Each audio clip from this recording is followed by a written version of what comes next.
Welcome to GK GS with Manish sir.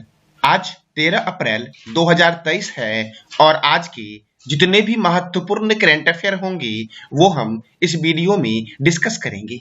तो आइए शुरू करते हैं आज का महत्वपूर्ण करंट अफेयर। आज का पहला प्रश्न है, मानव अंतरिक्ष उड़ान का अंतर्राष्ट्रीय दिवस कब मनाया जाता है? तो साथियों यह मनाया जाता है 12 अप्रैल को। कब मनाया जाता है? तो यह मनाया जाता है 12 अप्रैल को साथियों। अब साथियों अगला प्रश्न आपका है, हाल ही में किस देश ने भारत की इलेक्शन कमीशन को जनमत संग्रह देखने के लिए आमंत्रित किया है? तो साथियों उज्बेकिस्तान ने साथियों भारत के इलेक्शन कमीशन को इनवाइट किया है जनमत संग्रह को देखने के लिए साथियों। अब उज्बेकिस्तान ने इनवाइट किया है साथियों, तो देखो उज्बेकिस्तान ने 30 अप्रैल को संविधान में सुधार के लिए जनमत संग्रह कराने का फैसला लिया है और उज्बेकिस्तान ने लिया है तो उज्बेकिस्तान की राजधानी क्या है? ताशकंद। उज्बेकिस्तान की करेंसी क्या है? उज्बेकिस्तानी सोम। और उज्बेकिस्तान की प्राइम मिनिस्टर कौन है? तो अब्दुल अरीपो उज्बेकिस्तान के प्राइम मिनिस्टर हैं। साथियों भारत में इलेक्शन कमीशन की स्थापना जो की गई थी वो कब की गई थी? और साथियों इलेक्शन कमीशन का गठन भारतीय संविधान के किस अनुच्छेद में किया गया है वर्णन इसका? तो इस दोनों प्रश्न का जवाब देना है आपको कमेंट बॉक्स में। अब अगला प्रश्न है आपका, न्यायमूर्ति ए.के. सिंह किस उच्च न्यायालय के मुख्य न्यायाधीश बने हैं? तो न्यायमूर्ति ए.के. सिंह त्रिपुरा उच्च न्यायालय के मुख्य न्यायाधीश बने हैं साथियों। साथियों पटना उच्च न्यायालय के भी मुख्य न्यायाधीश बने हैं, बदले हैं। तो कौन बने हैं नए वाले? इसका जवाब देना है कमेंट बॉक्स में आपको। अब त्रिपुरा उच्च न्यायालय साथियों, तो त्रिपुरा उच्च न्यायालय की स्थापना कब हुई? तो 23 मार्च 2013 को त्रिपुरा उच्च न्यायालय की स्थापना हुई और त्रिपुरा तीनों तरफ से बांग्लादेश से घिरा हुआ है। कई बार एग्जाम में पूछा गया है कि तीनों तरफ से बांग्लादेश से घिरा हुआ राज्य कौन सा है? तो त्रिपुरा है साथियों। अब साथियों त्रिपुरा, तो त्रिपुरा की राजधानी क्या है? अगरतला। त्रिपुरा के गवर्नर कौन है? सत्यदेव नारायण आर्य और यहाँ के मुख्यमंत्री है मानिक शाह। त्रिपुरा की स्थापना हुई थी 21 जनवरी 1972 को और यहाँ पर कृष्णा वन्यजीव अभ्यारण्य है, वाइसन राष्ट्रीय उद्यान है और राजवरी राष्ट्रीय उद्यान कहां पर है? तो त्रिपुरा में है साथियों। त्रिपुरा में एक झील है जिसका नाम है रुद्र सागर झील और यहाँ पे एक महल है उसका नाम है नीर महल। कहां पर है? त्रिपुरा में है। त्रिपुरा की सीमा लगती है मिजोरम से, असम से और बांग्लादेश से। त्रिपुरा में साथियों त्रिपुरा के में एक व्यक्ति की प्रतिमा का अनावरण किया गया, उनका नाम है महाराजा वीर विक्रम किशोर माणिक्य बहादुर। इनकी प्रतिमा का अनावरण किया गया साथियों और यह त्रिपुरा के आधुनिक वास्तुकार हैं साथियों, महाराजा वीर विक्रम किशोर माणिक्य बहादुर। अब अगला प्रश्न है आपका, हाल ही में किस राज्य सरकार ने 28 मई को विनायक सावरकर की जयंती पर स्वतंत्र वीर गौरव दिवस मनाने की घोषणा की है साथियों? तो ये घोषणा महाराष्ट्र ने की है साथियों कि विनायक दामोदर सावरकर की जयंती पर वीर गौरव दिवस मनाया जाएगा। यह किसने की है घोषणा? तो महाराष्ट्र ने की है साथियों। विनायक दामोदर सावरकर का जन्म कब हुआ था? तो 28 मई को हुआ था। 28 मई 1883 को इनका जन्म हुआ था। कहां हुआ था? तो महाराष्ट्र के नासिक में हुआ था। अब साथियों महाराष्ट्र के नासिक में हुआ था तो महाराष्ट्र की राजधानी क्या है? मुंबई। महाराष्ट्र के गवर्नर कौन है? रमेश बैस और महाराष्ट्र के मुख्यमंत्री कौन है? एकनाथ शिंदे। साथियों राज्यों के राज्यपाल का वर्णन भारतीय संविधान के किस अनुच्छेद में किया गया है? इसका जवाब देना है आपको कमेंट बॉक्स में। महाराष्ट्र में राज्यसभा 19 है और लोकसभा 48 है। चंदोली नेशनल पार्क, लोनार वन्यजीव अभ्यारण्य कहां पर है? तो महाराष्ट्र में है। गढ़चिरौली वन्यजीव अभ्यारण्य, मुक्ताई भवानी वन्यजीव अभ्यारण्य कहां पर है? तो महाराष्ट्र में है साथियों Tata institute of fundamental research का हेडक्वार्टर मुंबई में है। भारतीय भूचुंबकीय संस्थान का हेडक्वार्टर मुंबई में है। छत्रपति शिवाजी अंतरराष्ट्रीय हवाई अड्डा मुंबई में है। केंद्रीय कपास अनुसंधान केंद्र महाराष्ट्र के नागपुर में है। नेशनल केमिकल लेबोरेटरी का हेडक्वार्टर पुणे में है।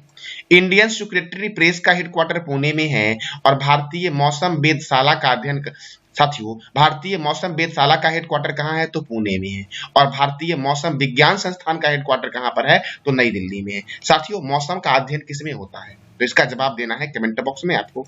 भाभा परमाणु अनुसंधान केंद्र, इसका हेडक्वार्टर कहां है? तो मुंबई में है साथियों। कहां पर है? मुंबई में। आरबीआई का हेडक्वार्टर कहां है? मुंबई में। RBI reserve bank of India. अब अगला प्रश्न है आपका, हाल ही में शिक्षा मंत्रालय ने 12 से 13 अप्रैल को कहां युवा लेखक सम्मेलन का आयोजन करेगा? तो साथियों नई दिल्ली में शिक्षा मंत्रालय युवा लेखक सम्मेलन का आयोजन करेगा। साथियों वर्तमान में केंद्रीय शिक्षा मंत्री कौन है और प्रथम शिक्षा मंत्री कौन थी? इसका जवाब देना है कमेंट बॉक्स में आपको। अब नई दिल्ली में कर रहा है साथियों, तो भारतीय कृषि अनुसंधान संस्थान, भारतीय मौसम विज्ञान संस्थान, राष्ट्रीय प्रतिरोधक विज्ञान संस्थान, अखिल भारतीय आयुर्विज्ञान संस्थान, भारतीय राष्ट्रीय राजमार्ग प्राधिकरण, केंद्रीय सड़क अनुसंधान संस्थान का हेडक्वार्टर कहां पर है? तो नई दिल्ली में है। केंद्रीय ट्रैक्टर संस्थान का हेडक्वार्टर कहां पर है? तो नई दिल्ली में है। साथियों डीआरडीओ का नाम आपने सुना होगा। डीआरडीओ का फुल फॉर्म क्या है? Defence research and development organisation. इसकी स्थापना हुई थी 1 जनवरी 1958 को। इसका मोटो कई बार एग्जाम में पूछा गया, मोटो क्या है? तो इसका मोटो है बलस्य मूलम विज्ञानम। संस्कृत में साथियों मोटो क्या है? बलस्य मूलम विज्ञानम, और अंग्रेजी में है strength origin is in science. कहीं कहीं साथियों आपको नॉलेज भी लिखा हुआ मिल जाएगा, strength origin is in knowledge. साथियों डीआरडीओ के चेयरमैन वर्तमान में कौन है? तो समीर वेंकटपति कामत डीआरडीओ के चेयरमैन है। और पंजाब नेशनल बैंक का हेडक्वार्टर भी कहां पर है? तो इसका हेडक्वार्टर है नई दिल्ली में। अब अगला प्रश्न है आपका, हाल ही में जूलॉजिकल सर्वे ऑफ इंडिया के द्वारा भारत के किस राज्य में मेढक की नई प्रजाति खोजी गई है साथियों? तो भारत के मेघालय में साथियों मेढक की एक नई प्रजाति खोजी गई है, और इसका नाम क्या रखा गया है? इस प्रजाति का नाम रखा गया है ओमोलाप्स सीजू। क्या रखा गया है? ओमोलाप्स सीजू इस मेढक की प्रजाति का नाम रखा गया है। और खोजा किसने है? तो जूलॉजिकल सर्वे ऑफ इंडिया की टीम ने खोजा है। तो जूलॉजिकल सर्वे ऑफ इंडिया का हेडक्वार्टर कहां पर है? कोलकाता में है। और कोलकाता साथियों किस रिवर के किनारे है? तो जवाब देना है आपको कमेंट बॉक्स में। और इसकी स्थापना हुई 1 जुलाई 1916 को। और इसके वर्तमान में डायरेक्टर जनरल कौन है?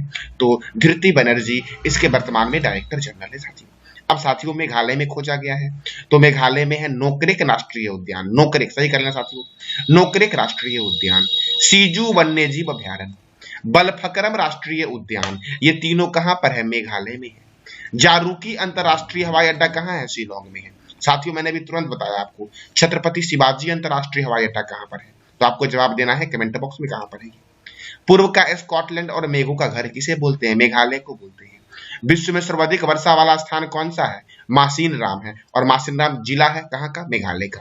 गारो हिल्स मेघालय में है, और मेघालय की जनजाति है गारो, खासी, मिकिर और जयंतिया यहाँ की प्रमुख जनजाति है साथियों। अब अगला प्रश्न है आपका, किस राज्य सरकार ने एक दिन में 35 करोड़ पौधे लगाने का लक्ष्य रखा है साथियों? तो उत्तर प्रदेश साथियों एक दिन में 35 करोड़ पौधे लगाने का लक्ष्य रखा है साथियों। अब साथियों उत्तर प्रदेश ने लक्ष्य रखा है साथियों, तो उत्तर प्रदेश की राजधानी क्या है? लखनऊ है। उत्तर प्रदेश के मुख्यमंत्री कौन है? योगी आदित्यनाथ। उत्तर प्रदेश के गवर्नर कौन है? आनंदीबेन पटेल। उत्तर प्रदेश में राज्यसभा सीट कितना है? 31, और लोकसभा सीट कितना है? 80। साथियों मैंने भी तुरंत महाराष्ट्र में बताया था कि महाराष्ट्र में राज्यसभा सीट 19 है और लोकसभा कितना है? 48 है। दुधवा राष्ट्रीय उद्यान, वखीरा वन्यजीव अभ्यारण्य, पिलभित राष्ट्रीय उद्यान कहां पर है? तो यूपी में है साथियों। यूपी में एक परियोजना है रिहंद परियोजना, ये रिहंद नदी पर है। शारदा परियोजना शारदा और गोमती नदी पर है, कहां पर? उत्तर प्रदेश में। भारतीय चीनी तकनीकी संस्थान का हेडक्वार्टर कानपुर में है। भारतीय दलहन शोध संस्थान का हेडक्वार्टर कहां है? तो कानपुर में है भारतीय दलहन शोध संस्थान का हेडक्वार्टर। औद्योगिक विश्व विज्ञान अनुसंधान का हेडक्वार्टर कहां पर है? तो लखनऊ में है। केंद्रीय औषधि अनुसंधान केंद्र का हेडक्वार्टर कहां पर है? तो लखनऊ में है, और लखनऊ है गोमती रिवर के किनारे, और कानपुर है गंगा रिवर के किनारे, अयोध्या है सरयू रिवर के किनारे, आगरा है आपका मथुरा नदी, आगरा सॉरी साथियों आगरा आपका यमुना नदी के किनारे है, और मथुरा भी साथियों आपका यमुना रिवर के किनारे है। दिल्ली भी यमुना नदी के किनारे है। केंद्रीय वनस्पति अनुसंधान केंद्र कहां पर है? तो लखनऊ में है। किसानों की आय को दुगना करने के लिए पंचामृत योजना की शुरुआत किसने की? तो यूपी ने की। समग्र शिक्षा अभियान की शुरुआत उत्तर प्रदेश ने की। नई खेल नीति 2023 को मंजूरी यूपी ने दिया है। और विश्व का पहला एशियाई गिद्ध संरक्षण केंद्र कहां बना है? तो यूपी के महाराजागंज में बना है। कहां बना है? तो यूपी के महाराजागंज में साथियों। अब अगला प्रश्न है आपका, हाल ही में किस राज्य के गोंड पेंटिंग को जीआई टैग दिया गया है? साथियों जीआई का फुल फॉर्म क्या होगा? तो जियोग्राफिकल आइडेंटिफिकेशन। और साथियों सबसे पहले यह दिया गया था दार्जिलिंग के चाय पत्ती को, कब दिया गया था? 2004 में दिया गया था दार्जिलिंग के चाय पत्ती को जीआई टैग। साथियों दार्जिलिंग जो है वो वेस्ट बंगाल का एक शहर है दार्जिलिंग। साथियों 2004 में ही आपका यस बैंक की स्थापना हुई थी। यस बैंक की स्थापना कब हुई? तो 2004 में यस बैंक की स्थापना हुई थी। अब साथियों तो गोंड पेंटिंग कहाँ का है जिसको जीआई टैग दिया गया है? तो गोंड पेंटिंग है आपका मध्य प्रदेश का, जिसको जीआई टैग दिया गया है। अब साथियों अभी साथियों कुछ दिन पहले बिहार के भी एक चावल को जीआई टैग दिया गया था, क्या नाम है उसका? आपको बताना है कमेंट बॉक्स में आपको। वैसे साथियों बिहार के जदली आम को जीआई टैग दिया गया है, मगही पान को जीआई टैग दिया गया है, बिहार के सिलाव खाजा को जीआई टैग दिया गया है, हाजीपुर के केले को जीआई टैग दिया गया है, मधुबनी चित्रकला को जीआई टैग दिया गया है। साथियों मध्य प्रदेश की राजधानी क्या है? भोपाल। और भोपाल में एक झील है भोजताल झील। मध्य प्रदेश के गवर्नर कौन है? मंगू भाई छगन भाई पटेल। और मध्य प्रदेश में मुख्यमंत्री कौन है? शिवराज सिंह चौहान। मध्य प्रदेश में राज्यसभा 11 है और लोकसभा 29 है। साथियों मैंने भी राज्यसभा लोकसभा के बारे में बताया था। यूपी में राज्यसभा कितना है? 31 और लोकसभा कितना है? 80। महाराष्ट्र में कितना है? 19 और लोकसभा कितना है? 48। साथियों कान्हा किसली राष्ट्रीय उद्यान मध्य प्रदेश में है? माधव राष्ट्रीय उद्यान मध्य प्रदेश में है। वन विहार राष्ट्रीय उद्यान, सतपुरा राष्ट्रीय उद्यान किस राज्य में है? तो मध्य प्रदेश में है। बांधवगढ़ राष्ट्रीय उद्यान मध्य प्रदेश में है। ओंकारेश्वर राष्ट्रीय उद्यान मध्य प्रदेश में है। साथियों डायनासोर राष्ट्रीय उद्यान मध्य प्रदेश में है। कूनो नेशनल पार्क मध्य प्रदेश में है। मध्य प्रदेश में सर्वाधिक नेशनल पार्क मध्य प्रदेश में ही है और सर्वाधिक बाघों की संख्या मध्य प्रदेश में ही है। कितनी है? तो 526 है। साथियों मैंने कल बताया था कि एक नई रिपोर्ट आई है जिसमें बाघों की संख्या में वृद्धि हुई है। तो वर्तमान में बाघों की संख्या भारत में कितनी है? इसका जवाब देना है कमेंट बॉक्स में आपको। 2023 के 17वां भारतीय प्रवासी दिवस का आयोजन मध्य प्रदेश के इंदौर में हुआ। साथियों भारतीय प्रवासी दिवस कब मनाया जाता है? इसका जवाब देना है कमेंट बॉक्स में आपको। देवी अहिल्याबाई होलकर अंतरराष्ट्रीय हवाई अड्डा इंदौर में है। साथियों मैंने भी जस्ट बताया छत्रपति शिवाजी अंतरराष्ट्रीय हवाई अड्डा कहाँ है? मुंबई में है। साथियों राजा भोज अंतरराष्ट्रीय हवाई अड्डा भोपाल में है। खेलो इंडिया गेम्स 2023 का सम्मेलन कहाँ हुआ? तो मध्य प्रदेश में हुआ। साथियों लाडला बहना योजना की शुरुआत कहाँ लाडली बहना योजना की शुरुआत कहाँ हुई?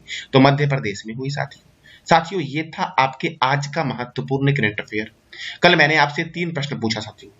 पहला था आपका कि विश्व होम्योपैथी दिवस कब मनाया गया? तो 10 अप्रैल को मनाया गया था।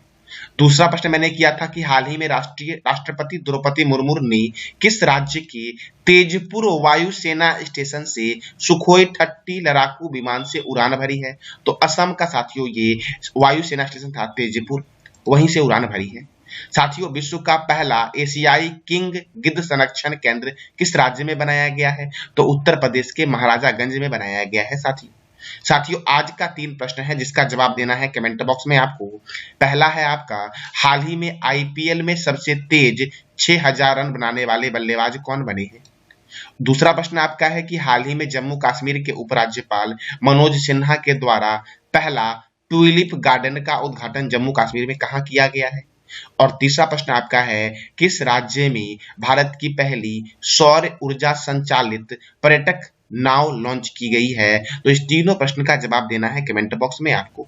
साथियों ये था आज का हमारा महत्वपूर्ण करंट अफेयर। जानकारी अच्छी लगी तो लाइक करें, शेयर करें और सब्सक्राइब करें। धन्यवाद।